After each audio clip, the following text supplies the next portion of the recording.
بسم اللہ الرحمن الرحیم۔ سورہ آل عمران کی آیت نمبر 113 سے آج ہمیں اپنا سبق شروع کرنا ہے۔ میں یہ بات بیان کر چکا کہ سورہ آل عمران جو سورہ بقرہ کے ساتھ مل کر ایک جوڑا ہے، اس میں بھی سورہ بقرہ ہی کی طرح دو حصے ہیں۔ پہلے حصے میں خطاب اہل کتاب سے ہے، یعنی بالعموم، اور دوسرے حصے میں خطاب مسلمانوں سے ہے، اہل ایمان سے ہے بالعموم۔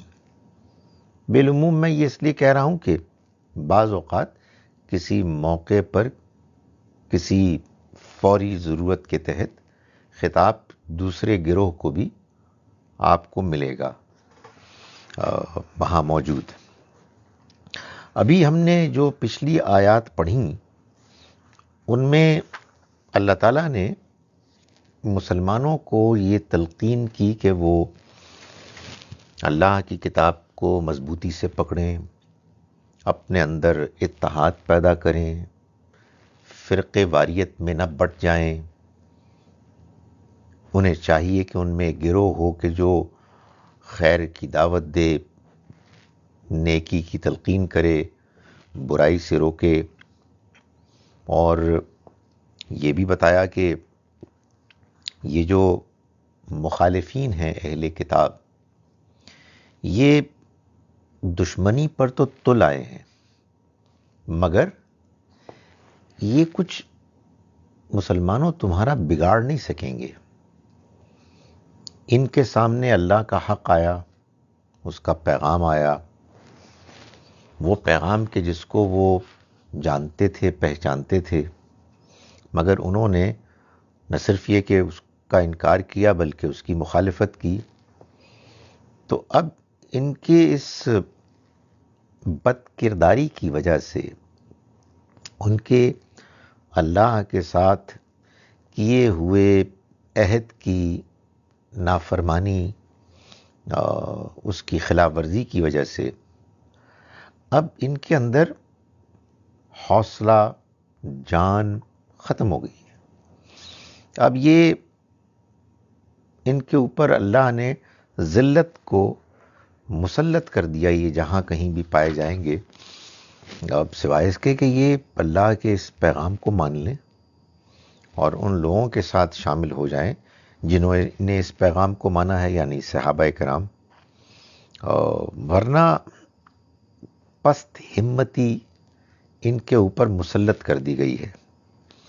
اور یہ اس لیے ہوا ہے کہ ان کے جرائم کی فہرست لمبی ہے۔ انہوں نے اللہ کی آیات کا انکار کیا، انہوں نے نبیوں کو قتل کیا، اور یہ سب اس لیے ہوا کہ انہوں نے نافرمانی کی روش جاری رکھی۔ معلوم یہ ہوا کہ انسان کا بحیثیت ایک فرد کے بھی اور انسانوں کا بحیثیت قوم کے بھی، جو دنیا میں بھی رویہ ہوتا ہے حوصلے کا، اعتماد کا، وہ بھی اللہ تعالیٰ فیصلہ کرتے ہیں کہ انسان کا کردار کیسا ہے۔ انسان اگر صاحب کردار ہے، وعدوں کا پورا کرنے والا ہے، سچائی کو ماننے والا ہے، تو اللہ کی طرف سے دنیا میں حوصلہ ملتا ہے، ایک اعتماد ملتا ہے۔ لیکن اگر اللہ سے کیے ہوئے وعدوں کی خلاف ورزی ہو رہی ہے، غلط رویہ اختیار کیا جا رہا ہے، تو ہمت اور حوصلہ بھی ختم ہو جاتا ہے، جیسے کہ اہل کتاب میں ہوا اور جیسے کہ اب ہمارے ہاں بھی ہو رہا ہے۔ اس کے بعد اب آیت نمبر 113 میں اللہ تعالیٰ فرما رہے ہیں کہ لیسو سوا، یہ جان لو کہ یہ جو اہل کتاب کے رویے کے بارے میں ہم نے بیان کیا اور پھر اس کے نتیجے میں ان کے اندر جو کمزوریاں پیدا ہوئیں جن کا کہ اظہار بھی اب ہو رہا ہے، یہ سب میں نہیں ہے. ایسا نہیں ہے کہ سارے کے سارے ہی ایک طرح کے ہیں. لیسو سوا، یہ سب ایک طرح کے نہیں ہیں، یعنی یہ اہل کتاب. اچھا، یہ بات جان لیں کہ یہ اصل الاصول ہے. ایسا کبھی بھی نہیں ہوتا کہ کسی ایک گروہ میں سارے لوگ برے ہیں، یا کسی گروہ میں، بڑے گروہ میں سارے ہی لوگ اچھے ہیں. نہیں، ایسا نہیں ہوتا. یہ خدا کے قانون کے خلاف ہے. چنانچہ یہ ہمارے ہاں جو لوگوں نے عجیب و غریب ایک تصور قائم کر رکھا ہے کہ سارے غیر مسلم کافر ہیں اور سارے جہنمی ہیں. میں سمجھتا ہوں کہ اس کے بارے میں تو مسلمان خدا کی عدالت میں جواب دیں گے کہ یہ کس بنیاد پہ یہ نظریہ قائم ہوا ہے.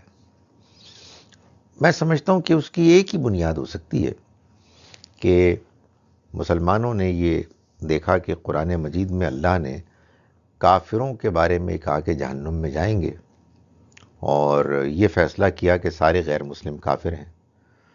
تو بھائی یہ بات اللہ کی تو نہیں ہے، یہ تو آپ نے طے کیا کہ سارے غیر مسلم کافر ہیں. ابھی میں آپ کو بتاتا ہوں کہ قرآن کہہ رہا ہے کہ ایسا تو نہیں ہے.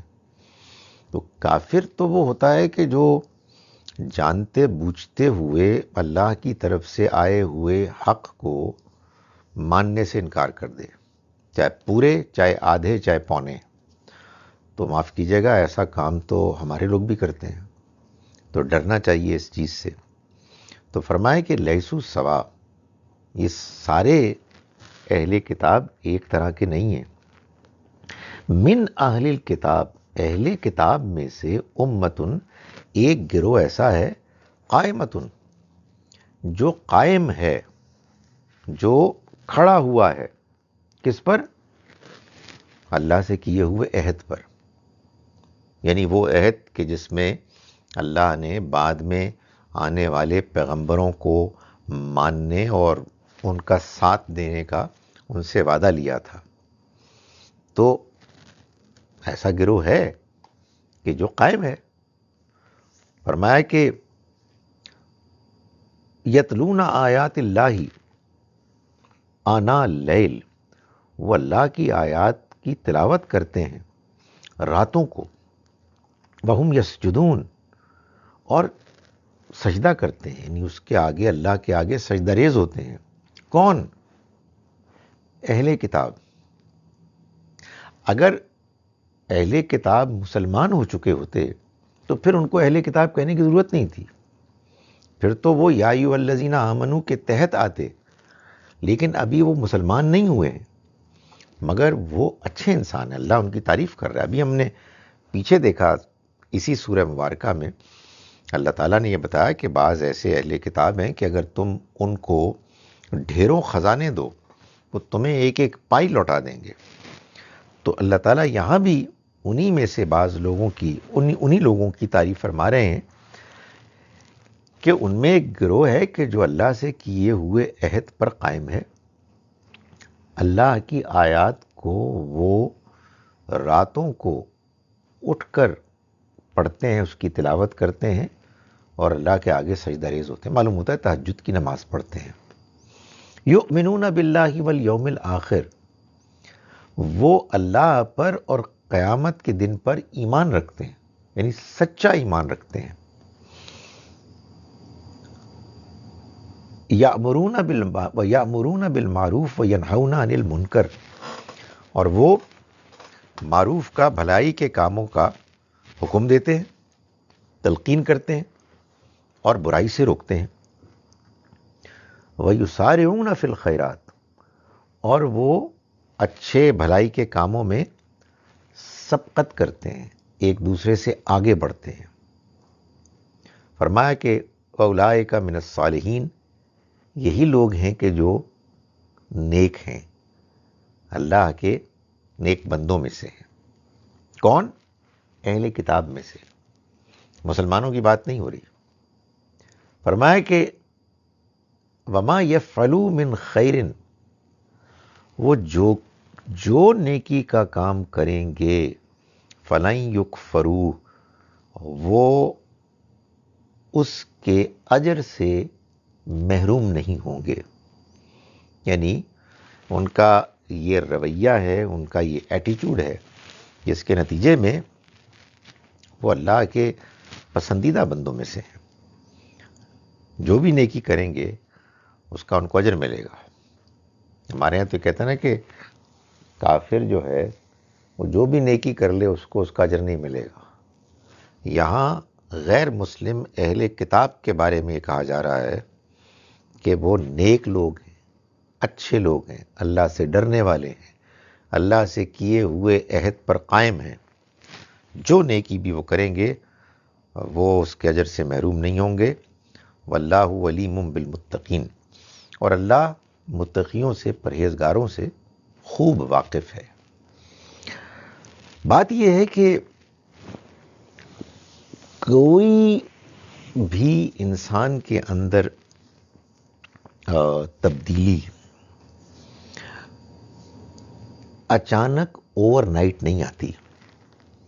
لوگ اپنے معاملات کر رہے ہوتے ہیں، نبھا رہے ہوتے ہیں، اپنے دائرے میں اچھے کام کر رہے ہوتے ہیں، ان کے کانوں میں کوئی نئی آواز آتی ہے، پڑتی ہے، وہ اس پر غور کر رہے ہوتے ہیں۔ بھائی آدمی خلا میں تو نہیں جیتا نا، جس مذہب پر، جس مذہبی نقطہ نظر پر وہ موجود ہوتے ہیں اس کو اختیار کیے ہوئے ہوتے ہیں۔ اس میں بھی جو باتیں ان کو ٹھیک لگتی ہیں ان کو مانتے ہیں، بعض دوسری باتوں پر انہیں شبہ ہوتا ہے کہ یہ کہاں سے آ گئی۔ تو ایسا سب جگہ ہوتا ہے۔ میں آپ سے گزارش کر رہا ہوں کہ ہم آئی ایم شیور آپ میں سے بہت سے لوگ اسی مسلمانوں کی ٹریڈیشن میں رہتے ہوئے یہ سوچتے ہیں کہ یہ جو لوگ کہتے ہیں کہ یہ سارے غیر مسلم کافر ہیں اور یہ سارے جہنم میں جائیں گے، کب ہمارے ذہن میں یہ بات بیٹھی ہے؟ بھائی یہ نامعقول قسم کی بات کیسے آدمی قبول کر سکتا ہے؟ یہ تو اور بات ہے کہ بعد میں آپ قرآن مجید میں پڑھتے ہیں تو وہاں بھی یہ لگتا ہے کہ ایسی کوئی بات ہی اللہ تعالیٰ نے نہیں کی ہے۔ تو اہل کتاب میں ایسے اچھے لوگ تھے اور بعد میں جا کے مسلمان بھی ہو گئے، اس لیے کہ ان کے سامنے جب نبی اکرم صلی اللہ علیہ وسلم کا پیغام پوری کنونسنگ طریقے سے ان تک پہنچ گیا تو چونکہ وہ حق پسند تھے اس لیے انہوں نے اس کو قبول کیا۔ تو یہ جو آیات ہیں، آیت نمبر 113 سے 115 سورہ آل عمران کی، یہ آیات ان لوگوں کے نظریے کو رد کرنے کے لیے بہت کافی ہیں کہ جو یہ کہتے ہیں کہ سارے غیر مسلم کافر ہیں اور جہنمی ہیں۔ اللہ نے اپنی کتاب میں بعض غیر مسلموں کی، میں انہی آیات کا حوالہ دے کے کہتا ہوں، بعض غیر مسلموں کی اتنی تعریف کی ہے، اتنی تعریف کی ہے کہ آدمی رشک کرتا ہے کہ کاش کہ ہماری بھی ایسی تعریف ہو جائے۔ وہ اچھے لوگ تھے اور ابھی پوری طرح سے ان کو بات نہیں پہنچی، پوری طرح سے بھی وہ کنونس نہیں ہوئے۔ بھائی آپ اللہ کے ہاں جواب دیں ہیں ان سچائیوں کے بارے میں جو آپ کے سامنے آ گئی ہیں، جو آپ کو متاثر کر چکی ہیں، جو ابھی کوئی بات آپ کے سامنے آئی نہیں ٹھیک طرح سے، اس کے بارے میں آپ جواب دہ کیسے ہو سکتے ہیں؟ تو مسلمانوں کو اللہ سے ڈرنا چاہیے کہ اگر ایک بہت بڑی تعداد اس دنیا میں غیر مسلموں کی ہے تو پھر کہیں ایسا تو نہیں ہے کہ اس میں قصوروار ہم ہیں، کہ ہمارا کردار، ہماری پریزنٹیشن، ہمارے طور طریقے ہیں کہ جنہوں نے بجائے اس کے کہ غیر مسلموں کو ہم متاثر کرتے، ہم نے ان کو اللہ کے پیغام سے دور کر دیا۔ اور یہ سخت رویے، آپ سوچیں نا کتنی عجیب و غریب بات ہے کہ سارے غیر مسلم جہنمی ہیں، اس کو لوگوں نے اپنا ایمان بنایا ہوا ہے۔ میں تو ہمیشہ یہ سمجھتا ہوں کہ ہمارے ہاں جو بھی غلط نظریات ہیں اس کی وجہ ایک ہی ہے کہ ہم قرآن کو غور کے ساتھ نہیں پڑھتے اور قرآن کو وہ مقام نہیں دیتے کہ جو اس کا حق ہے، لوگوں کی باتیں سنتے ہیں، لوگوں کی تقریریں سنتے ہیں، جذباتی قسم کے ہمارے رویے ہیں۔ فرمایا کہ ان الذین کفروا، یہ تو ہونا اچھے اہل کتاب، لیکن ان الذین کفروا، یقیناً وہ لوگ کہ جنہوں نے انکار کیا، یعنی جنہوں نے جان بوجھ کر انکار کیا، انکار کا انہوں نے فیصلہ کر لیا، لن تغنی عنہم اموالہم ولا اولادہم، ہرگز کام نہیں آئیں گے ان کا مال اور ان کی اولاد، من اللہ، اللہ کے مقابل میں، شیئن، کچھ بھی، یعنی یہ مال اور یہ اولاد جو اصل میں ان کے لیے ایک رکاوٹ بن گئی حق کو ماننے میں۔ اصل میں کیا ہوتا ہے کہ آپ حق کیوں نہیں مانتے، سچائی کو کیوں نہیں مانتے؟ دنیا کی ترغیبات، مجبوریاں، لوگوں کو کیا جواب دیں گے، لوگ ناراض ہو جائیں گے، مال چلا جائے گا، وغیرہ وغیرہ، اولاد روٹ جائے گی۔ انسان ان جو دنیاوی مصلحتیں ہیں، ان کی خاطر سچائی کو، حق کو ماننے سے گریز کرتا ہے۔ فرمایا کہ ان میں سے کوئی چیز کام نہیں آئے گی، وَأُولَئِكَ أَصْحَابُ النَّارِ، اور یہ آگ والے ہوں گے، ہم فیہا خالدون، یہ اس میں ہمیشہ رہیں گے۔ مثل ما ينفقون فی هذه الحیات الدنیا، مثال اس کی کہ جو یہ خرچ کرتے ہیں، یہ یعنی یہ کافر، جان بوجھ کر انکار کرنے والے، فی هذه الحیات الدنیا، اس دنیا کی زندگی میں خرچ کرتے ہیں۔ خرچ کرنے سے مراد یہ نہیں کہ وہ مکان پر اور گاڑیوں پر اور لباس پر اور فنکشنز پر نہیں، اللہ کی راہ میں، اپنے طور پر، چیریٹی میں، نیک مقاصد کے لیے۔ ظاہر ہے نیکی، سچی بات ہے کہ ایک مجبوری ہے، ہر شخص نیکی کرتا ہے۔ یہ نہیں ہو سکتا کہ دنیا میں کوئی انسان ایسا ہو جو نیکی کرنے سے بالکل ہی محروم ہو، لیکن ایک نیکی ہوتی ہے حقیقی، اور ایک نیکی ہوتی ہے ظاہری، بودی، کمزور، بے بنیاد۔ تو جو حقیقی نیکی ہے وہ تو انسان کرتا ہے اللہ کو راضی کرنے کے لیے، وہ تو انسان کرتا ہے آخرت میں کامیابی کے لیے، وہ تو انسان کرتا ہے اپنے اندر کی فطرت کی آواز کو، اپنے ضمیر کی آواز کو لبیک کہتے ہوئے، انسانوں کی ہمدردی کے جذبے کے تحت۔ لیکن اگر کوئی ایسا شخص ہے تو وہ تو اچھا انسان ہوگا نا، اور اچھا انسان کبھی سچائی کا انکار کرنے والا نہیں ہو سکتا۔ اچھا انسان کبھی کسی جرم پر اصرار کرنے والا نہیں ہو سکتا۔ جو لوگ جرم پر اصرار کرتے ہیں، انسسٹ کرتے ہیں، انکار کرتے ہیں جانتے بوجھتے ہوئے، تو سمجھیں کہ ان کے اندر کی حقیقی اچھائی ختم ہو چکی ہے۔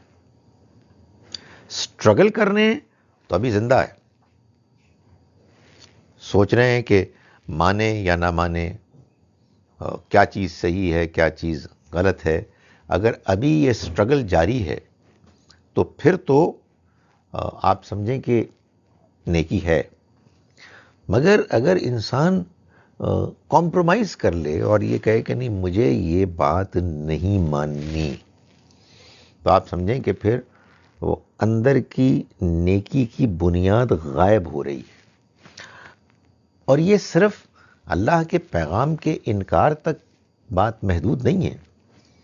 دنیا میں اب بندے نے مرڈر کیا اور کہتا نہیں کیا، یا کہتا ہے کہ ٹھیک کیا میں نے، شرک کیا اور اس کو غلط قرار دینے سے انکار کرتا ہے، زنا بے حیائی کرتا ہے اور اس کو جسٹیفائی کرتا ہے، یتیم کا مال ہڑپ کرتا ہے اور اسے کوئی پرواہ نہیں ہوتی۔ یہ بھی وہ چیزیں ہیں کفر ہی کی طرح جو انسان کی ظاہری نیکی کو ضائع کر دیتی ہیں۔ خدا کے ہاں ایک ہی اصول ہے، اس کا قانون، اس کا اصول کنسسٹنٹ ہے۔ تو فرمایا کہ مثل ما ينفقون فی هذه الحیات الدنیا، مثال اس کی کہ جو یہ خرچ کرتے ہیں دنیا کی زندگی میں، یعنی نیکی کے کاموں میں، چیریٹی میں، کمثل ریح، ایسے ہے جیسے کہ کوئی ہوا ہو، فیہا سر، اس میں سخت سردی ہو، پالا ہو، اصابت حرث قوم، وہ چلے تیز ایک ایسی قوم کی کھیتی پر، ظلموا انفسہم، جنہوں نے اپنی جانوں پر ظلم کیا، فاہلکتہ، پھر وہ اس کو ہلاک کر دے، یعنی اس کھیتی کو برباد کر دے۔ کھیتی تھی، اس کو اگنا تھا، اس کی فصل کو کٹنا تھا، اس سے لوگوں کو فائدہ ہونا تھا، اس سے ریونیو جنریٹ ہونا تھا، مال ملنا تھا، مگر ضائع ہو گئی۔ ایسے ہی نیکی، غریبوں پر خرچ کرنا، اچھے کاموں پر خرچ کرنا، یہ ظاہر ایک فصل ہے، یہ بھی اگتی ہے اور اس کی کھیتی آخرت میں کٹے گی، لیکن ان لوگوں کے لیے نہیں کٹے گی جن کی کھیتی سخت سرد ہوا کے چلنے کے نتیجے میں ہلاک ہو گئی۔ یہ کون لوگ ہیں؟ یہ اصل میں مثال ہے ان کی کہ جنہوں نے جانتے بوجھتے ہوئے حق کا انکار کیا اور اس کے بارے میں ضد میں مبتلا ہو گئے، جانتے بوجھتے ہوئے کوئی جرم کیا اور اس جرم پر اڑے رہے اور اس کو جسٹیفائی کرنے کی کوشش کی، تو ان کی نیکیاں برباد ہو جائیں گی۔ یہ ایکچولی کیا ہے کہ دنیا کی زندگی کے امتحان میں معلوم ہوتا ہے کہ دو پروسیسز ہیں جو چل رہے ہیں، ایک اچھائی کا ہے، نیکی کا ہے، جس میں اچھائی، نیکی، حق پسندی جینوئن ہے، آدمی سٹرگل کر رہا ہے، انسان ہے، غلطیاں بھی ہو رہی ہیں، تو اللہ تعالیٰ فرماتے ہیں یہ جو غلطیاں ہیں چھوٹی موٹی سیئات، ہم ان کو دھو دیں گے۔ اور ایک یہ ہے کہ آدمی اسی سٹرگل میں برائی کا ایک حصہ ایسے اون کیے ہوئے ہے کہ اس کو چھوڑنے کے لیے تیار نہیں ہے اور ڈٹا ہوا ہے، ضد میں آ گیا ہے، نیکیاں بھی کر رہا ہے، تو یہ نیکیاں برباد ہو جائیں گی، ادھر برائیاں دھل جائیں گی۔ سو اصل میں انسان کے اندر خلوص ہونا چاہیے، ڈیڈیکیشن ہونی چاہیے اور ڈرتے رہنا چاہیے کہ کوئی برائی، کوئی گناہ چھا نہ جائے، کبھی کوئی غلطی ایسی نہ ہو کہ جو پرسنالٹی پر ڈومینیٹ کرنے لگے۔ جب کبھی کہیں کوئی کسی غلطی کا احساس ہو، اللہ سے انسان معافی مانگے۔ فرمایا کہ وما ظلمہم اللہ، اور اللہ نے ان پر ظلم نہیں کیا، ولیکن انفسہم یظلمون، بلکہ وہ خود اپنی جانوں پر ظلم کرتے رہے ہیں۔ یہ بات قرآن نے بار بار کی ہے۔ انسان جب جانتے بوجھتے ہوئے کوئی گناہ کرتا ہے، کوئی برائی کرتا ہے اور اس پہ ڈٹ جاتا ہے، تو اصل میں وہ کیا کر رہا ہے؟ اپنے اوپر، اپنی جان پر ظلم کر رہا ہے، اس لیے کہ وہ اپنی آخرت برباد کر رہا ہے، اس لیے کہ وہ اپنی فطرت بگاڑ رہا ہے۔ تو وہ کسی پر کوئی ظلم نہیں کر رہا، وہ اپنے آپ پر ظلم کر رہا ہے۔ اگر بظاہر وہ کسی اور پر بھی ظلم کر رہا ہے تو اس کو تو اللہ تعالیٰ بچا لے گا، آخرت میں اس کو بدلہ دے گا، اس کی یہ وقتی تکلیف، پریشانی ختم ہو جائے گی۔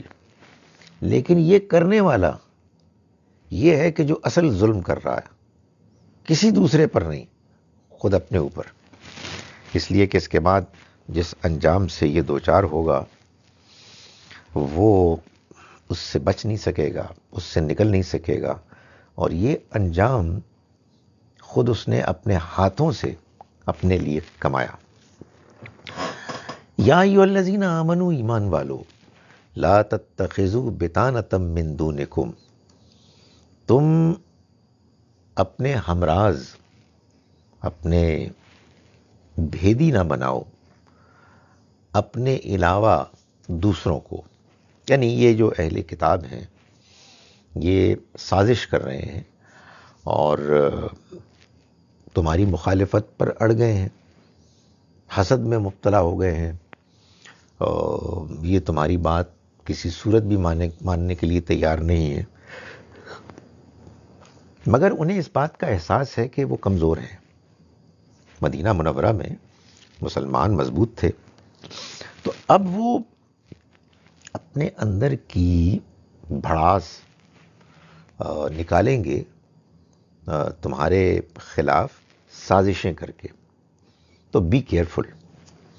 فرمایا کہ ایمان والو لا تتخذوا بطانۃ، نہ بناؤ تم محرم راز، بھیدی، من دونکم، اپنے علاوہ، اپنے سے مختلف دوسرے لوگوں کو، لا یالونکم خبالا،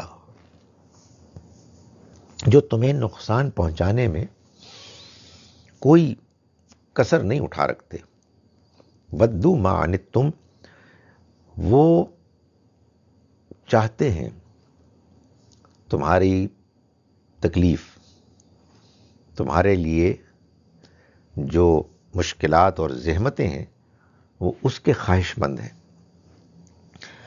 قد بدت البغضاء من افواہہم، اور ان کے منہوں سے نکل پڑتی ہے ان کی دشمنی، یعنی اگر تم ذرا غور کرو تو وہ باتوں ہی باتوں میں جو کچھ بات بیان کرتے ہیں وہ تمہاری دشمنی کے نتیجے میں ایسے جملے، ایسے اشارے سامنے آ جاتے ہیں۔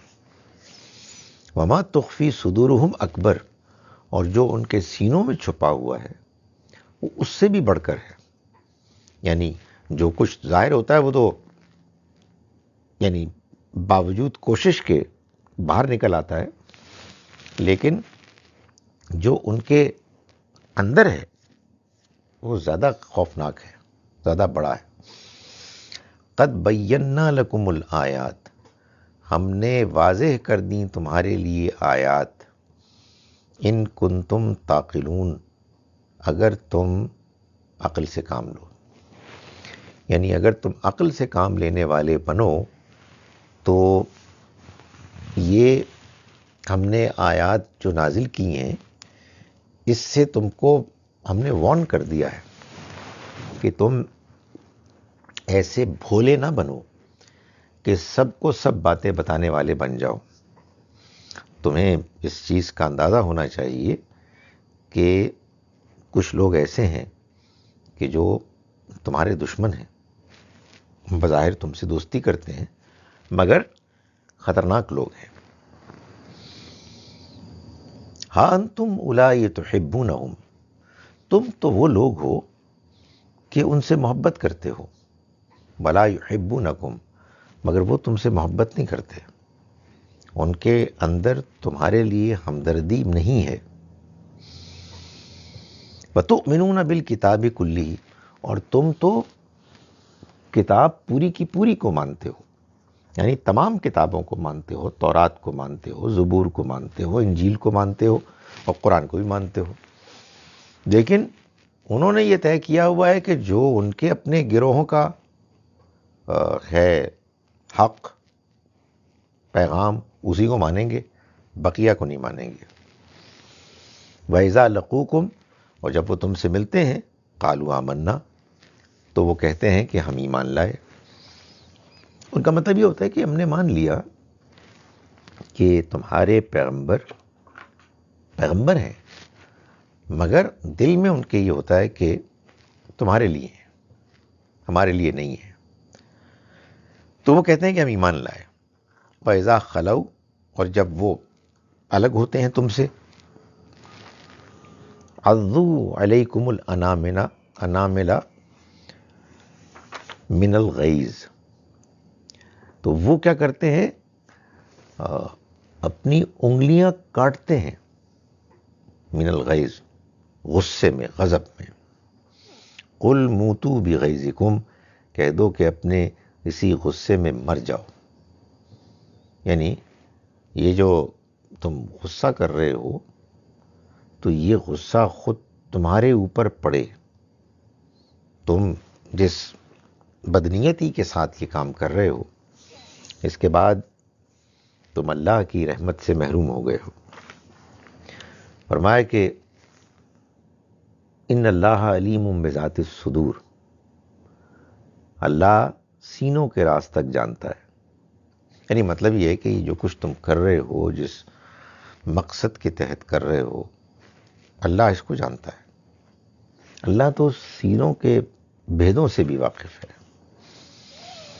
ان تمسسکم حسنۃ، اگر تمہیں کوئی بھلائی چھوئے، یعنی تمہیں کوئی کامیابی حاصل ہو، تسؤہم، تو انہیں بری لگتی ہے، انہیں تکلیف پہنچتی ہے. وَإِن تُصِبْكُمْ سَیِّئَةٌ، اور اگر تمہیں کوئی تکلیف پہنچتی ہے، تمہیں کوئی مشکل آتی ہے، تو یفرحوا بہا، تو وہ اس سے خوش ہوتے ہیں. وَإِن تَصْبِرُوا وَتَتَّقُوا، اور اگر تم صبر کرو اور اللہ سے ڈرتے رہو. فرمایا لا یضرکم کیدہم شیئا، تو ان کی کوئی تدبیر تمہیں نقصان نہیں پہنچا سکتی. ان اللہ بما یعملون محیط، اس لیے کہ جو کچھ یہ کر رہے ہیں اللہ اس کو گھیرے میں لیے ہوئے ہیں. یعنی یہ نہیں ہو سکتا کہ وہ اللہ کے پیغمبر اور ان کے ساتھیوں کے خلاف اقدام کریں، سازشیں کریں، اور ان کی یہ سازشیں کامیاب ہو جائیں. فرمایا کہ نہیں، اللہ تعالیٰ اس بات کو طے کیے ہوئے ہے کہ ان کے منصوبے، ان کی سازشیں وہ تمہیں نقصان نہیں پہنچا سکیں گی، مگر اس کے لیے تمہیں صبر کرنا ہوگا. تم صبر اور تقوی کا مظاہرہ کرو تو اللہ کی مدد آئے گی، اور اللہ تعالیٰ تمہیں ان کے سازشوں سے، ہتھ کنڈوں سے محفوظ کر لے گا. وَإِذْ غَدَوْتَ مِنْ أَهْلِكَ تُبَوِّئُ الْمُؤْمِنِينَ مَقَاعِدَ لِلْقِتَالِ، اور یاد کرو جب تم مسلمانوں کو ان کے مقاعد، مورچوں پر کھڑا کرنے کے لیے، جنگ کے لیے گھر سے نکلے. یعنی نکلے تم، یہ ذکر ہے احد کی جنگ کا. اس کا بیان ہو رہا ہے کہ یہ بات تمہیں مسلمانوں معلوم ہونی چاہیے کہ اللہ تمہاری مدد کرتا رہا ہے. تم کو پیغمبر کے ساتھی ہونے کا جو شرف ملا ہے، اس کے نتیجے میں قدم قدم پر تمہیں ایسے تجربات ہوئے ہیں کہ جن پر اگر تم غور کرو تو تمہیں یہ اندازہ ہو کہ تم اللہ کی مہربانیوں کو مستقل دیکھ رہے ہو کہ تم پر وہ نازل ہو رہی ہیں. تو اسی میں سے اس واقعے کو آپ یاد کرائے کہ جب آپ نکلے اپنے گھر والوں سے مومنین کو جنگ کے مورچوں پر معمور کرنے کے لیے، جنگ کے لیے، یعنی جو غزوہ احد کے مارکے کے لیے. واللہ سمیع علیم، اور اللہ سننے والا، جاننے والا. یعنی اللہ ہے کہ جو تمہارے نیتوں ارادوں سے بھی واقف تھا اور تمہاری باتیں بھی سن رہا تھا. تو وہ سننے والا ہے، وہ جاننے والا ہے. اذ ہمت طائفتان منکم، یہ اس موقع کی بات ہے کہ جب ارادہ کیا طائفتان منکم، تم میں سے دو گروہوں نے، ان تفشلا، کہ وہ حوصلہ چھوڑ دیں. یہ کہتے ہیں کہ جو دو قبیلے تھے مدینے کے، اوس اور خزرج، ان کے اندر کے پھر سب جو گروپس ہوتے ہیں، قبیلے، ایک ایک تھا جنہوں نے کمزوری دکھائی، جو نہیں چاہتے تھے کہ اس جنگ کے لیے مدینے سے، یثرب سے باہر نکلا جائے. چنانچہ جنگ سے پہلے نبی صلی اللہ علیہ وسلم نے چاہا کہ لوگوں کے معلوم کریں کہ کیا رجحانات ہیں. تو جو کمزور منافقین تھے انہوں نے یہی مشورہ دیا کہ مدینے میں رہ کر یہ لڑائی لڑی جائے. تو یہ انہی کا ذکر ہے کہ جب دو گروہوں نے تم میں سے ارادہ کیا کہ وہ کمزوری دکھائیں، کمزوری میں مبتلا ہو جائیں. واللہ ولیہما، حالانکہ اللہ ان کا مددگار تھا، ان کی مدد کے لیے موجود تھا. وعلی اللہ، اور اللہ ہی پر، فلیتوکل، تو چاہیے کہ بھروسہ کریں، المومنون، اہل ایمان. وَلَقَدْ نَصَرَكُمُ اللَّهُ بِبَدْرٍ، اور اللہ نے مدد کی تمہاری بدر کے میدان میں بھی. وَأَنْتُمْ أَذِلَّةٌ، جبکہ تم کمزور تھے. فَاتَّقُوا اللَّهَ، تو ڈرو اللہ سے. لَعَلَّكُمْ تَشْكُرُونَ، تاکہ تم شکر گزار ہو. یعنی بدر میں آخر تم نے اپنی آنکھوں سے دیکھا کہ تمہارے لشکر کے مقابلے میں کفار کا لشکر بھی بہت بڑا تھا، اور ساتھ ہی ساتھ وہ کیل کانٹے سے لیس تمام جو بھی اس زمانے کے جنگی ساز و سامان ہوتے تھے وہ اس کے ساتھ آئے، اور تم کمزور تھے، تمہاری تیاری پریپریشن بھی بڑی کم تھی، لیکن اللہ نے تمہاری مدد کی اور تم کامیاب ہوئے، سرخرو ہوئے. تو اللہ سے ڈرو.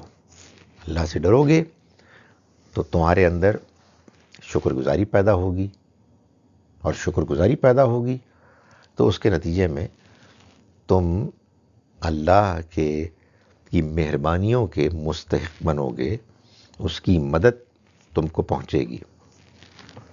اذ تقول للمؤمنین، جب آپ کہہ رہے تھے اہل ایمان کو، الن یکفیکم ان یمدکم، کیا کافی نہیں ہے تمہارے لیے کہ مدد کرے تمہاری ربکم، تمہارا رب، بثلاثۃ آلاف، 3000 من الملائکتی، فرشتوں سے، منزلین، کہ جو اترتے آ رہے ہیں، یعنی وہ اتارے گئے اللہ کی طرف سے ایک باقاعدہ اسکیم کے تحت وہ اتارے گئے. من الملائکتی منزلین، بلا، کیوں نہیں، ان تصبروا، اگر تم صبر کرنے والے ہو، وتتقوا، اور تقوی اختیار کرنے والے ہو، وَيَأْتُوكُم مِّن فَوْرِهِمْ هَٰذَا، اور وہ تمہارے اوپر اسی وقت آ پڑیں، اچانک. تو یمددکم ربکم، مدد کرے گا تمہارا رب، بخمسۃ آلاف، پیچھے تو تھا نا 3000، ثلاثۃ آلاف 5000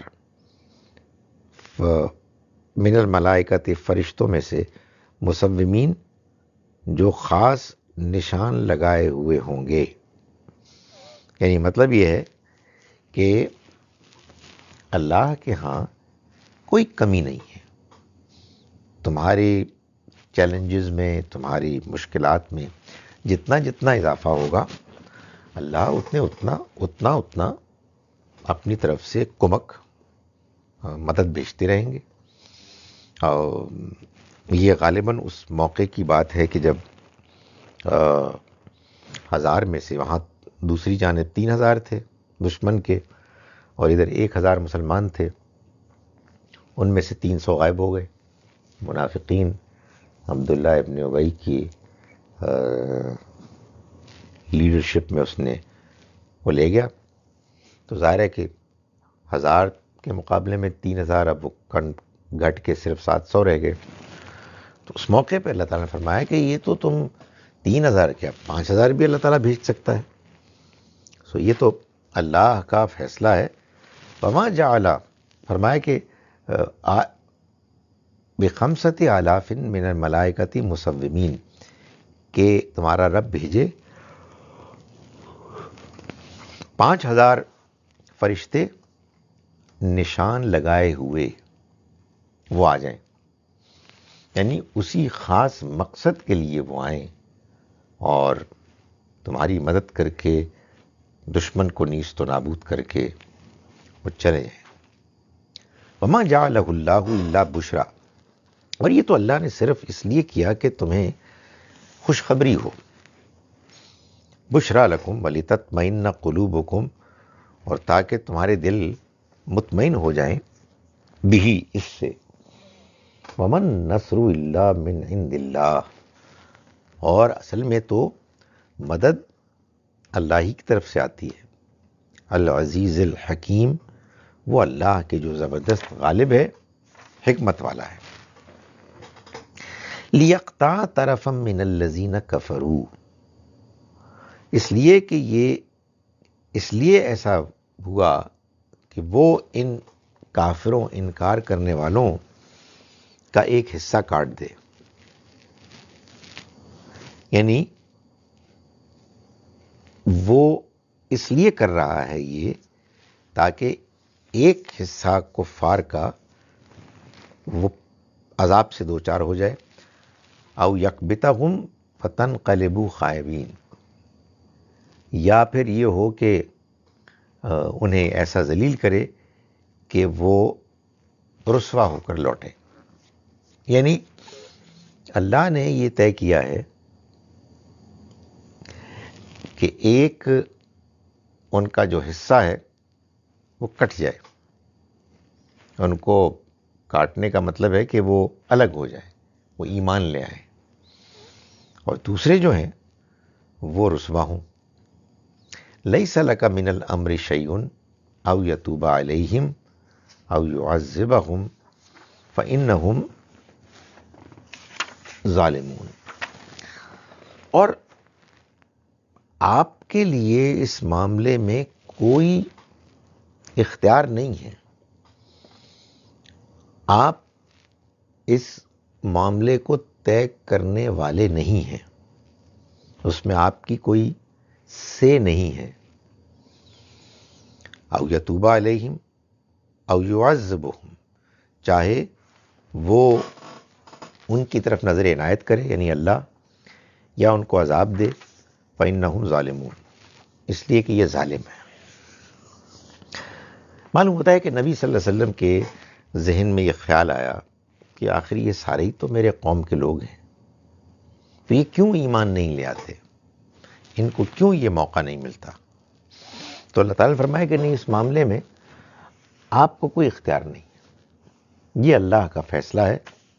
اللہ چاہے تو ان پر رحم فرمائے اور ان پر نظر عنایت کرے، ان کو توبہ کی توفیق دے، یا چاہے تو ان کو عذاب دے، اس لیے کہ وہ ظالم ہے، اور وہ تو عذاب انہی کو دے گا جو ظالم لوگ ہیں۔ وَلِلَّهِ مَا فِي السَّمَاوَاتِ وَمَا فِي الْأَرْضِ، اور اللہ ہی کا ہے جو کچھ بھی آسمانوں میں ہے اور جو کچھ زمین میں۔ یغفر لمن یشاء، وہ معاف کرے گا جن کو چاہے گا، ویعذب من یشاء، اور وہ عذاب دے گا جن کو چاہے گا۔ واللہ غفور رحیم، اور اللہ مغفرت کرنے والا، رحم کرنے والا ہے۔ یعنی کہنے کا مقصد یہ ہے کہ اللہ پکڑے یا اللہ تعالیٰ چھوڑ دے، یعنی ان کو توبہ کی توفیق دے، یہ فیصلہ اللہ کا ہے۔ وہی بادشاہ ہے آسمان اور زمین کا، اور یہ جان لو کہ وہ مغفرت کرنے والا، رحم کرنے والا ہے۔ اگر کوئی پکڑا گیا تو وہ اس لیے پکڑا جائے گا کہ وہ ظالم ہے، وہ ڈیزرو کرتا ہے، اور اس بات کا فیصلہ اللہ ہی کر سکتا ہے کہ کون ہے کہ جو ہدایت ڈیزرو کرتا ہے اور کون ہے کہ جو اس کو ڈیزرو نہیں کرتا۔ ان آیات کا ترجمہ میں ایک مرتبہ پھر آپ کے سامنے پیش کر رہا ہوں۔ ہم نے آج کا سبق شروع کیا آیت نمبر 113 سے۔ بسم اللہ الرحمن الرحیم، ہم شروع کرتے ہیں اس اللہ کے نام کے ساتھ جس کی رحمت بے پناہ ہے، جس کی عنایت ہمیشہ کے لیے ہے۔ لیسو سوا، یہ سب اہل کتاب ایک طرح کے نہیں ہیں۔ من اہل الکتاب، اہل کتاب میں سے، امتن قائمہ، ایک گروہ وہ بھی ہے کہ جو قائم ہے، یعنی اللہ سے کیے ہوئے عہد پر۔ یتلون آیات اللہ، وہ اللہ کی آیات کی تلاوت کرتے ہیں، آناء اللیل، رات کے مختلف حصوں میں، وہم یسجدون، اور وہ اللہ کے آگے سجدہ ریز ہوتے ہیں۔ یؤمنون باللہ والیوم الآخر، وہ اللہ اور آخرت کے دن پر ایمان رکھتے ہیں، ویأمرون بالمعروف وینہون عن المنکر، اور وہ نیکی کی تلقین کرتے ہیں اور برائی سے روکتے ہیں۔ ویسارعون فی الخیرات، اور وہ نیکی کے کاموں میں سبقت لیتے ہیں، آگے بڑھتے ہیں۔ واولئک من الصالحین، اور یہی لوگ ہیں کہ جو نیکوکاروں میں سے۔ وما یفعلوا من خیر، اور جو کچھ بھی یہ نیکی کے کام کریں گے، فلن یکفروہ، تو وہ ضائع نہیں ہوں گے، وہ قبول کیے جائیں گے۔ اللہ علیم بالمتقین، اور اللہ پرہیزگاروں کو سے خوب واقف ہے، جانتا ہے۔ ان الذین کفروا، یقیناً وہ لوگ کہ جو انکار پر اڑ گئے، لن تغنی عنہم اموالہم ولا اولادہم من اللہ شیئا، ان کے ہرگز کام نہیں آئے گا ان کا مال اور ان کی اولاد اللہ کے ہاں کچھ بھی۔ وَأُولَٰئِکَ أَصْحَابُ النَّارِ، اور یہ لوگ آگ والے ہوں گے، ہم فیہا خالدون، وہ اس میں ہمیشہ رہیں گے۔ مثل ما ينفقون، مثال ان لوگوں کی کہ جو خرچ کرتے ہیں، فی هذه الحیات الدنیا، اس دنیا کی زندگی میں، یعنی نیکی کے کاموں میں خرچ کرتے ہیں۔ کمثل ریح، اس کی مثال اس ہوا کی ہے، فیہا سر، جس میں سخت ٹھنڈ ہے، اصابت حرث قوم، جو آن پڑی اس قوم کی کھیتی پر، ظلموا انفسہم، جنہوں نے اپنی جانوں پر ظلم کیا، فاہلکتہ، اس نے اس کو یعنی ان کے مال کو ہلاک کر دیا، مال کو کر دیا یا ان کی نیکیوں کو۔ وما ظلمہم اللہ، اور اللہ نے ان پر ظلم نہیں کیا، ولیکن انفسہم یظلمون، بلکہ وہ خود اپنی جانوں پر ظلم کرتے رہے ہیں۔ یا ایھا الذین آمنوا، ایمان والو، لا تتخذوا بطانۃ، محرم راز نہ بناؤ تم، من دونکم، اپنوں کے علاوہ، لا یعلونکم خبالہ، وہ تمہاری زحمتوں کے تمہیں نقصان پہنچانے کے لیے کسی قسم کی کوئی کسر نہیں چھوڑتے۔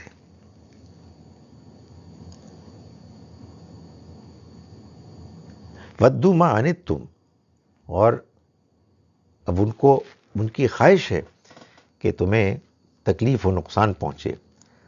قد بدت البغضاء، ان کی ظاہر ہو گئے ہیں ظاہر ہو گیا ہے بغض من افواہہم ان کی زبانوں سے، وما تخفی صدورہم اور جو ان کے سینوں میں چھپا ہے اکبر وہ اس سے بھی بڑھ کر ہے۔ قد بینا لکم الآیات ہم نے تمہارے لیے آیات کو واضح کر دیا، ان کنتم تعقلون اگر تم باقی عقل سے کام لینے والے ہو۔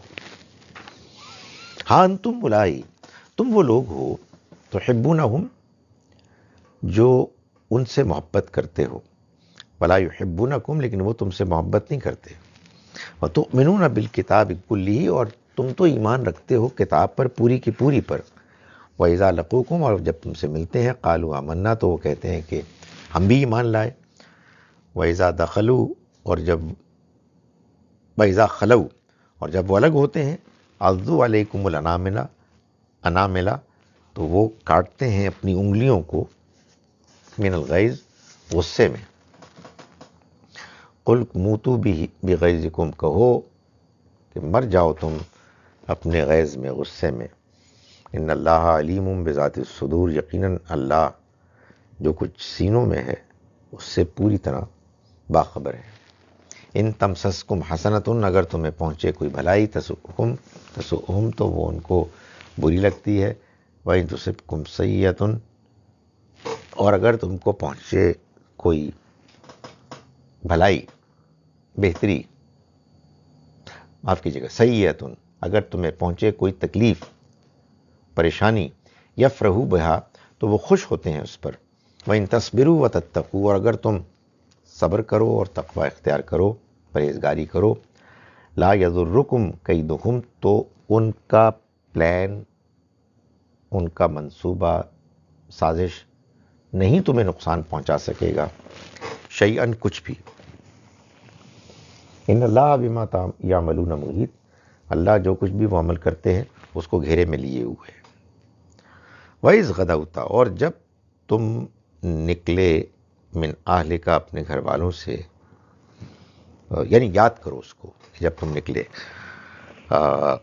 یعنی یہ جو اللہ تعالیٰ نے بتایا کہ اللہ کا احسان تم پر رہا ہے آئندہ بھی رہے گا، اس کے لیے یاد کراؤ تم ان کو کہ جب تم نکلے، یعنی نبی صلی اللہ علیہ وسلم اپنے گھر والوں سے مومنین کو جنگ کی مورچوں پر معمور کرتے ہوئے دکھاتے ہوئے، واللہ سمیع علیم اور اللہ سننے والا جاننے والا، یعنی اللہ سن رہا تھا تمہاری باتوں کو، جانتا تھا تمہاری نیتوں کو۔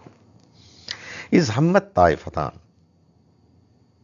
جب ارادہ کیا دو گروہوں نے، یعنی اس وقت یہ بھی ہوا منکم تم میں سے ان تفشلا کہ وہ کمزوری دکھائیں، واللہ ولیہما حالانکہ اللہ ان کا ساتھی مددگار تھا، وعلی اللہ اور اللہ ہی پر فلیتوکل چاہیے کہ بھروسہ کریں مومنون اہل ایمان، وَلَقَدْ نَصَرَكُمُ اللَّهُ اور بے شک اللہ نے مدد کی تمہاری، ببدر بدر میں بھی، وَأَنْتُمْ أَذِلَّةٌ جبکہ تم کمزور تھے، فَاتَّقُوا اللَّهَ تو ڈرو اللہ سے، لَعَلَّكُمْ تشکرون تاکہ تم شکر گزار بنو۔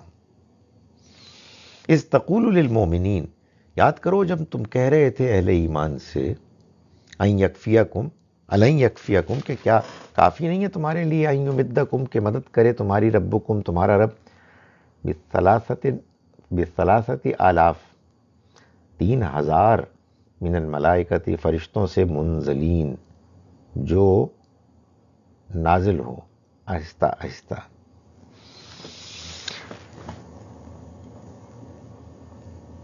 بثلاثت آلاف 3000 فرشتے، من المنزلین جو اتارے گئے ہوں، بلا کیوں نہیں، ان تصبروا اگر تم صبر کرو گے، وتتقوا اور تقوی اختیار کرو گے، ویأتوکم من فورہم ھذا اور وہ اچانک تمہارے سامنے آ جائیں گے، تو یمددکم ربکم مدد کرے گا تمہارا رب، بخمسۃ آلاف 5000 من الملائکہ فرشتوں کی، مصومین ایسی فرشتے کے جو نشان لگائے ہوئے آئیں گے، وما جعلہ اللہ الا بشرا، اور نہیں بنایا اس کو اللہ نے مگر ایک خوشخبری لکم تمہارے لیے، ولتطمئن قلوبکم بھی، اور تاکہ تمہارے دل اس پر مطمئن ہو جائیں۔ ومن نصر، اور نہیں ہے مدد الا من عند اللہ، سوائے اللہ کے پاس سے، العزیز الحکیم، جو حکمت والا ہے، زبردست ہے۔ لیقطع طرفا من الذین کفروا، یہ اس نے اس لیے کیا تاکہ وہ کاٹ دے ایک حصہ ان لوگوں کا کہ جنہوں نے انکار کیا، او یکبتہم، یا پھر وہ ان کو رسوا کرے، فینقلبوا خائبین، تو وہ لوٹیں ذلیل و خوار ہو کے۔ لیس لک من الامر شیء، اے پیغمبر آپ کے لیے ان کے معاملے میں کوئی اختیار نہیں ہے۔ او یتوب علیہم او یعذبہم، چاہے آپ ان کی طرف نظر عنایت کریں، چاہے آپ ان کو عذاب دیں، فإنہم ظالمون، تو وہ تو ظالم ہیں بے شک۔ وَلِلَّهِ مَا فِي السَّمَاوَاتِ وَمَا فِي الْأَرْضِ، اور اللہ ہی کا ہے جو کچھ بھی آسمانوں میں ہے اور جو کچھ بھی زمین میں۔ یغفر لمن یشاء، وہ معاف کرے گا جس کو چاہے گا، وَيُعَذِّبُ مَن یشاء، اور وہ عذاب دے گا جس کو چاہے گا۔ واللہ غفور الرحیم، اور اللہ مغفرت کرنے والا، رحم کرنے والا ہے۔ اقول قولی ھذا واستغفر اللہ لی ولکم۔ اچھا جناب، دیکھتے ہیں اب آپ کے سوال، اگر کوئی ہیں تو۔ نہ ہو تو سب سے اچھی خبر ہے، اور اگر ہوں تو سیکنڈ بیسٹ نیوز ہے۔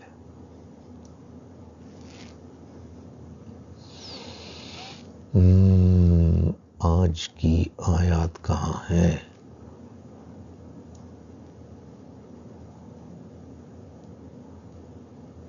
کامنٹس۔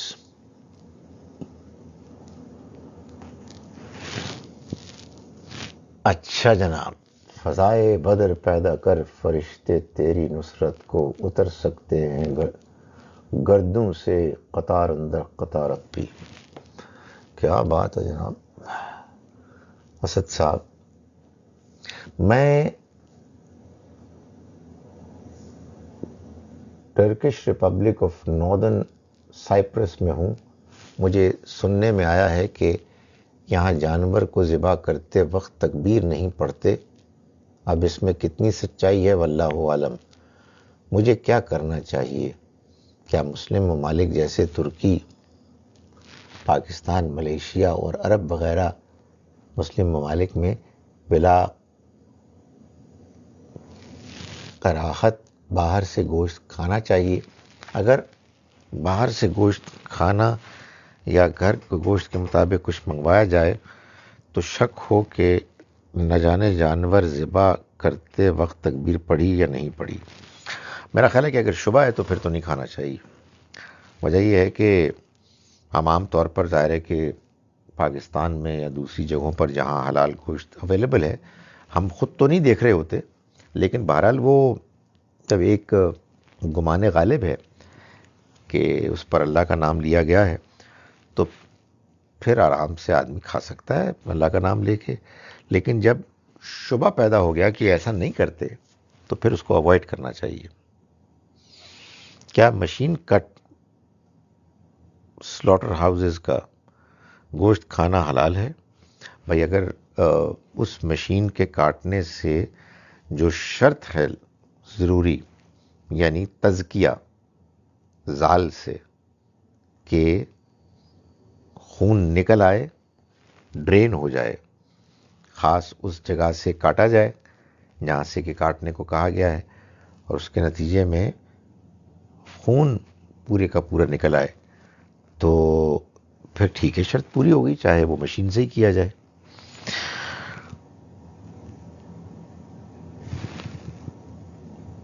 وضاحت کیجیے، کیا جس گھر کی عورت پردہ نہیں کرتی دیور اس کا مرد دیوس ہے، پتہ کیا ہے؟ یا جو کوئی بے حیائی کو دیکھے اور خاموش رہے وہ دیوس ہے، دیوس۔ اچھا دیکھیں، یہ جو پردے والا اور چہرے کے پردے والا معاملہ، یہ تو پتہ نہیں کہاں سے آیا ہے۔ قرآن مجید میں تو یہ ایک موقع پر ازواج مطہرات کے لیے کہا گیا ہے، ورنہ تو آپ جانتے ہیں کہ احرام کی حالت میں، طواف میں خواتین اللہ کے گھر میں تب سے اب تک ایسے کہ چہرے کے چھپنے کا تو امکان ہی نہیں ہوتا. تو یہ ایسی مشہور ہوئی ہوئی ہیں باتیں. باقی کوئی برائی ہو، بے حیائی ہو، اس سے بچنے کی کوشش کرنا چاہیے. یہ جو اتنی سخت باتیں ہوتی ہیں کہ اس پہ خاموش رہے، وہ دیوس ہے کیا ہے، یہ دین کا مزاج نہیں. کہ خاموش رہے سے کیا مراد ہو سکتا ہے کہ اس کے پاس کوئی اظہار کا موقع نہ ہو. یہ تو آپ کے حالات پر ہے. ہمیں کسی برائی پر بھی کمپرومائز نہیں کرنا چاہیے، مگر یہ ڈیپینڈ کرتا ہے کہ آپ کے حالات کیا ہیں اور برائی کیا ہے، آپ کی کیا حیثیت ہے. کیا واقعی دوبارہ ایسا ہو سکتا ہے کہ صرف جب اللہ کے رسول موجود ہوں تب؟ دیکھیں، اللہ کے رسول کے آنے پر تو اللہ کی مدد کا وعدہ ہے، لیکن اگر کچھ لوگ ان شرائط کو پورا کر دیں کہ جو خلوص، قربانی، تقوی کی شرائط ہیں، تو اللہ تعالیٰ مدد فرماتے ہیں. فرشتوں کے ساتھ مدد فرماتے ہیں، پیغمبروں کے زمانوں کے علاوہ بھی مدد فرماتے ہیں. قرآن نے خود بتایا ہے کہ ان الذین قالوا ربنا اللہ، وہ لوگ کہ جنہوں نے کہا کہ ہمارا رب اللہ ہے، ثم استقاموا، پھر انہوں نے استقامت دکھائی، وہ کھڑے رہے، قائم رہے. تتنزل علیہم الملائکہ، ان پر فرشتے اترتے ہیں، اللہ تخافوا ولا تحزنوا، یہ کہتے ہوئے کہ نہ خوف کرو نہ غم کرو، وابشروا بالجنۃ التی کنتم توعدون، اور خوشخبری حاصل کرو اس جنت کی کہ جس کا تم سے وعدہ کیا جاتا تھا. نحن اولیاؤکم فی الحیات الدنیا وفی الآخرہ، ہم تمہارے ساتھی تھے دنیا کی زندگی میں بھی اور آخرت میں بھی. تو معلوم یہ ہوا کہ یہ فرشتے کہیں گے لوگوں سے، دنیا میں بھی وہ مدد کرتے ہیں، آخرت میں بھی ان کے ساتھی ہوں گے.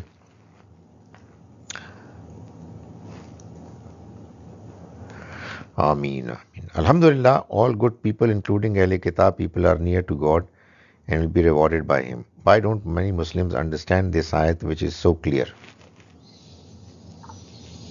وہ بس کافر کا مفہوم انہوں نے یہ بیان کر دیا، غیر مسلم. اور چونکہ یہ بات سمجھ میں نہیں آتی، اس لیے پھر انہوں نے ایک نیا فلسفہ بیان کیا جی کہ اللہ کا دین ہر جگہ موجود ہے، اب تو انٹرنیٹ پہ بھی موجود ہے، کتابوں میں موجود ہے، جو جاننا چاہتا ہے اس کو سمجھنے میں کوئی مشکل نہیں ہے. کیا جواب دیا جائے اس کا؟ مطلب ایک بالکل ایبسرڈ بات ہے. یعنی کیا صرف کتابوں میں لکھے ہوئے ہونے سے کوئی حقیقت واضح ہوتی ہے؟ آپ یقین جانیں کہ ہر چیز پر تو اعتراض کیا ہوا ہے لوگوں نے، ایسے اعتراضات کیے ہیں کہ جن کا کہ جواب آپ ٹھیک طرح سے نہیں دیں گے تو عام آدمی بھی سننے کے لیے تیار نہیں ہوگا. تو بس وہ ایک ضد ہے جو جس میں مبتلا ہیں ہمارے ہاں مسلمان لوگ.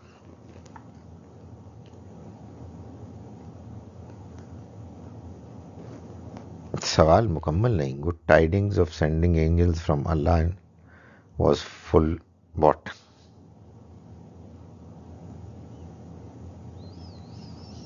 سفرڈ ان بیٹل آف احد.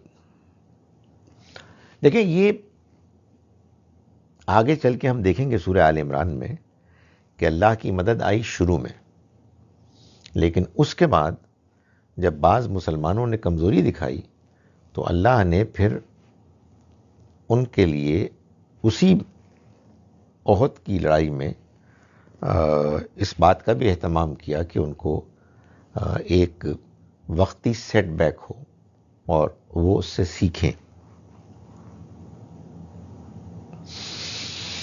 اچھا جناب. fulfilled or not because apparently Muslims suffered. وہ ٹھیک ہے، میں نے گزارش کی کہ مسلمانوں نے سفر کیا، لیکن وہ آگے کی بات ہے. ابتدا میں ابھی ہم آگے پڑھیں گے، اللہ تعالیٰ بتاتے ہیں کہ انہوں نے یعنی مسلمانوں نے ان کو ایسے تہہ تیغ کیا کہ وہ بے بس ہو گئے. لیکن آگے چل کے جب مسلمانوں میں سے بعض نے کمزوری دکھائی اور نبی اکرم صلی اللہ علیہ وسلم کے بتائے ہوئی ہدایت پر عمل نہیں کیا تو پھر ان کو نقصان بھی ہوا. اور یہ وہی بات ہے کہ اللہ لوگوں کی مدد کرتا ہے ان کی پرفارمنس کے مطابق. اور ظاہر ہے کہ مسلمانوں کو یہ سکھانا بھی تھا کہ آپ کو اللہ کی مدد آئے گی جب آپ کا رویہ ٹھیک ہوگا. کیا اللہ کا فرشتوں کی مدد سے مسلمانوں کی مدد فرمانا، اس کی کیا لاجک تھی؟ اللہ براہ راست بھی مددگار ہو سکتا ہے. لاجک کیا ہے جی؟ آپ کو بتا دیا گیا.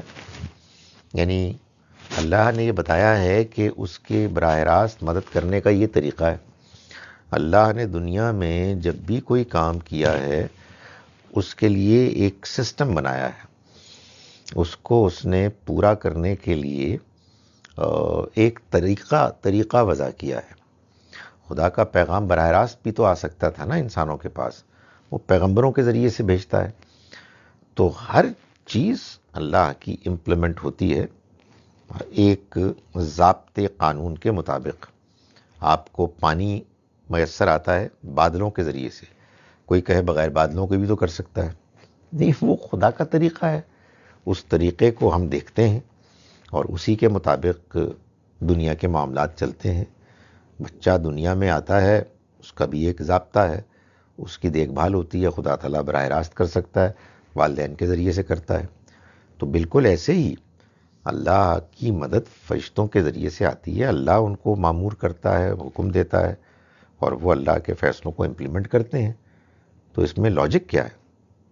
دنیا ایسی چل رہی ہے، تو اس دنیا کے جس طرح کا نظام چل رہا ہے اس کو بھی اسی کے مطابق سمجھیں. چلیے جی، انشاءاللہ پھر امید ہے کہ کل ملاقات ہوگی. السلام علیکم ورحمۃ اللہ وبرکاتہ.